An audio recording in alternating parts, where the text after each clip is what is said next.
Okay, hello everyone. I'm John from trailalexander.com, coming to you from a really hot and sunny Brazil, where I am fortunate enough to be spending this festive period. A little bit about me. I'm a fully qualified teacher in the UK on the south coast of England. I hold a BSc Honours, a PGC with Physics and QTS, as well as a DBS on the update service. Now, this is just a bit of a fun, festive message for you using some algebra. So here goes.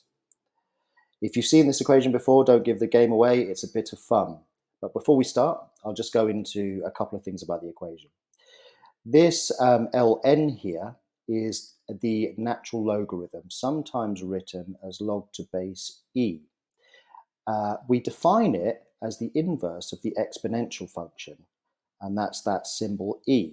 Now, if we have an exponential function raised to the power of x, for example, what's really cool about this natural log is that if we then raise the exponential function to the natural log of x, like so, what we'll return is simply x. So it's a great way of bringing down that x. Just another example before we start. If we have an equation that states that y is equal to the natural log of x, then if we take the exponential function and we raise it to both sides of the equation, like so, then what we'll return on the right-hand side is simply x. So we'll have exponential raised to the power y is equal to x. And this is going to be really useful for what we're going to do now. Okay, let's reveal that message. I'll get my black pen. We see that the equation states that y is equal to the natural log of x divided by m minus s times a. And that's all divided by r squared. Now I'm going to use a bit of algebraic manipulation. I want to get rid of this r squared from the denominator. So I'm going to multiply both sides of the equation by r squared.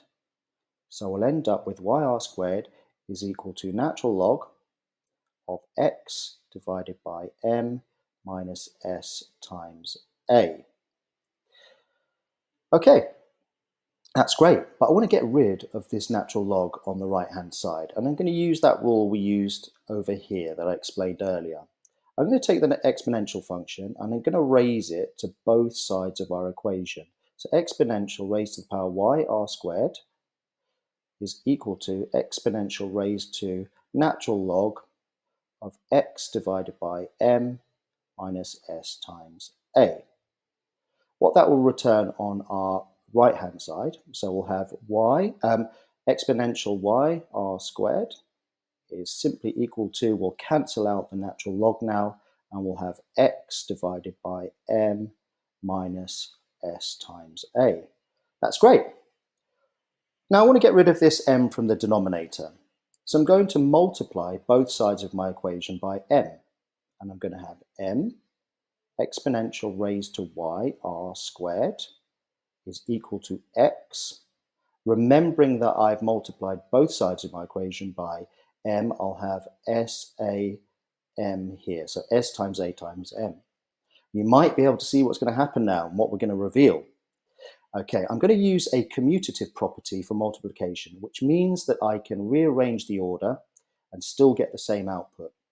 So what we're going to have is m exponential raised to, this time we're going to rearrange the order and expand r squared. So we're going to have y is equal to x minus, and I'm going to rearrange this part here, m a s.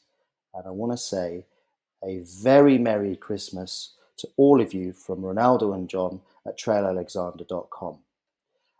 Please check out our website, trailalexander.com, for great tutoring, travel guides. We love to travel. We love to show you where we're going. For example, I'm in Brazil now. So please do check it out. Just before I go, though, I did forget to mention one small point over here. When we have the natural log, it's defined only for x values that are greater than 0. We haven't used any integer values here, but it's important to note that it's only defined for x greater than 0. If you try and put the natural log of some value less than 0 in a calculator, you'll get an error value. So just wanted to point that out just to end my presentation. Okay, like I said, have a fantastic Christmas period and speak soon. Bye-bye.